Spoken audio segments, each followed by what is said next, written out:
عملیات بتایا کرتے تھے.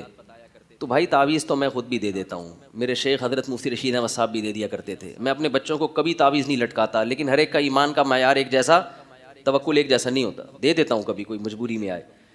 سوال یہ پیدا ہوتا ہے کیا مولانا اشرف علی تھانوی عامل تھے؟ کیا وہ عامل تھے؟ وہ عامل نہیں تھے. حضرت مولانا روحانی بازی رحمہ اللہ تعالیٰ تعویذ دیا کرتے تھے مگر عامل نہیں تھے.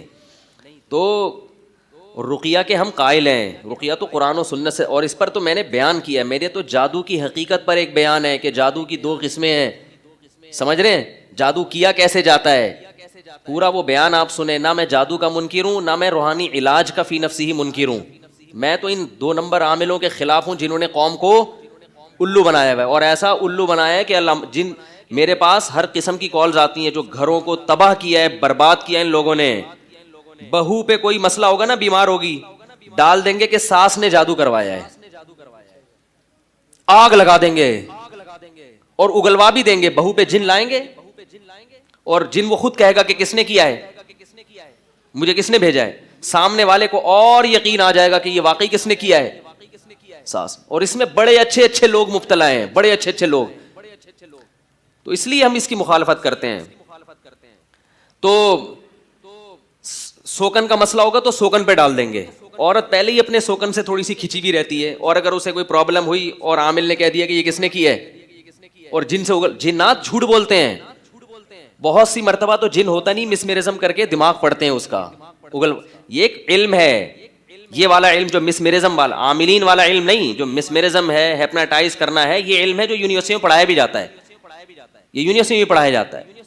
اور میں نے بھی یہ بھی کہا تھا کہ یہ کوئی علم ہوتا تو امریکہ کی یونیورسٹی میں ہوتا. اس پہ بعض حضرات نے اعتراض کیا ہے کہ یہ لو بھائی دینی مدارس کا حوالہ نہیں دیا, تو دینی مدارس میں کون سا علم پڑھایا جا رہا ہے, ٹھیک ہے نا.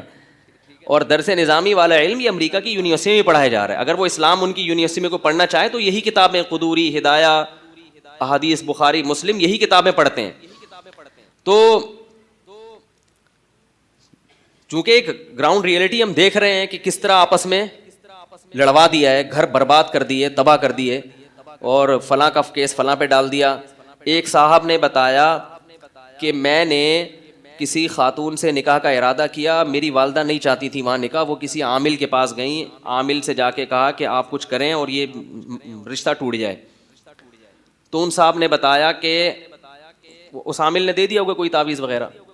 کہہ رہے میرے پاس فون آیا کچھ دنوں کے بعد ایک صاحب کا, اور کہنے لگا کہ آپ جس خاتون سے نکاح کرنا چاہتے ہیں وہ مجھے لائک کرتی ہیں, میں اسے لائک کرتا ہوں, ہم دونوں کی آپس میں بڑی ریلیشن ہے, آپ درمیان سے ہٹ جائیں. تو وہ صاحب کہتے ہیں میں نے کہا کہ اس خاتون نے تو, لڑکی نے تو مجھے کبھی نہیں کہا وہ بیچاری شریف لڑکی ہے, وہ اپنے ماں باپ سے ڈرتی ہے, وہ آپ کو نہیں کہے گی, وہ آپ کو کبھی بھی خود سے. اصل میں یہ وہ عامل تھا جو منگنی اس طریقے سے,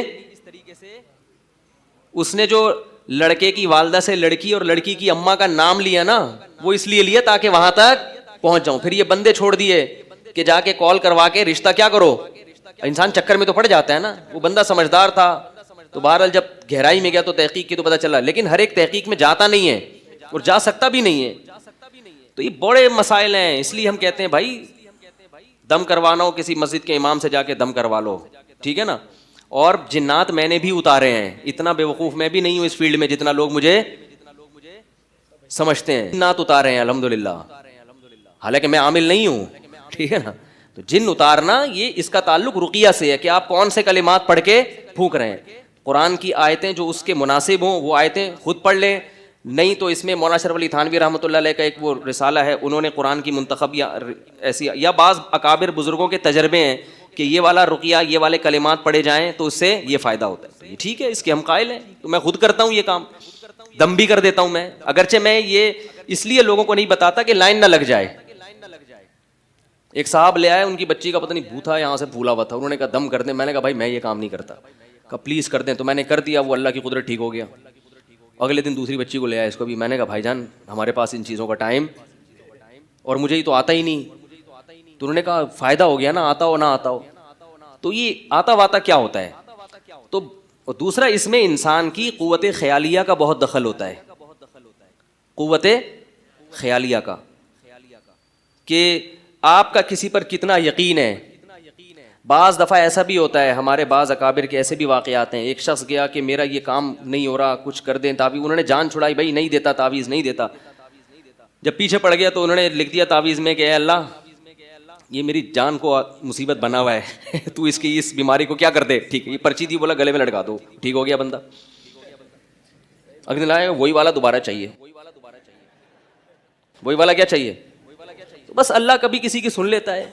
تو اس میں جو نیک لوگ ہوتے ہیں, جیسے ان کی دعائیں زیادہ قبول ہوتی ہیں, تو ان کے رقیہ میں بھی اللہ نے, جب وہ دم کرتے ہیں تو زیادہ قبولیت کا امکان ہوتا ہے. سمجھ رہے ہیں نا. باقی ان چیزوں سے زیادہ ہر بچے کو نظر لگ رہی ہے, ہر ایک پہ جادو ہو رہا ہے, یہ غلو ہے, مبالغہ ہے. میں مانتا ہوں کہ رسول اللہ صلی اللہ علیہ وسلم پہ جادو ہوا, میں مانتا ہوں نبی پہ جادو ہوا. کیوں ہوا؟ علماء نے اس کی حکمت بیان کی ہے. آپ جب کسی چیز میں گھسو تو گہرائی تک جاؤ. حضرت ابو بکر پہ کیوں نہیں ہوا, حضرت عمر پہ کیوں نہیں ہوا؟ یہودیوں نے تو سب پہ کوشش کی ہوگی. تو اتنا آسان نہیں ہے کہ کچھ بھی گھما دیں, کسی پہ بھی گھما دیں ہو جائے. میں عاملوں سے کہتا ہوں بھائی آپ میرے خلاف جو بول رہے ہیں تو جنات بھیج کے مجھے نقصان پہنچا دو نا, میری زبان بند کروا دو. آپ کے پاس تو ہزاروں لاکھوں کروڑوں جنات ہوتے ہیں, تو یہ کیا بات ہے, نہ کوئی آج تک جن آیا, نہ چڑیل آئی, نہ بھوت آیا. ٹھیک ہے نا, کلپ آ رہے ہیں. اور میں کوئی اگر نیک آدمی ہے, میں بعض عاملوں سے بھی میری دوستی ہے, مجھے پتا یہ نیک لوگ ہیں, میرا ان سے نظریاتی اختلاف اپنی جگہ, نظریاتی اختلاف اپنی جگہ, لیکن مجھے پتا یہ فراڈی نہیں ہے. ہاں ٹھیک ہے, ممکن ہے ان رائے میں اختلاف تو آپ کا کسی سے بھی ہو سکتا ہے نا, کیونکہ قرآن و سنت تو نہ میرے پاس ہے نہ آپ کے پاس ہے اس معاملے میں. تو اس میں پھر ایک تحقیق تو ہو سکتی ہے, کسی کی تحقیق کچھ اور ہو, آپ کی تحقیق کچھ اور ہو. میرے پاس عامل لوگ بھی آتے ہیں, میں ان سے تمیز سے ان کو چائے پلاتا ہوں, بٹھاتا ہوں, بات کرتا ہوں, کیا خیال ہے. لیکن مجھے اپنا نظریہ تو بیان کرنے کی اجازت ہوگی نا, کیونکہ میں دیکھ رہا ہوں کہ پبلک تباہ ہو رہی ہے, برباد ہو رہی ہے ان چکروں میں.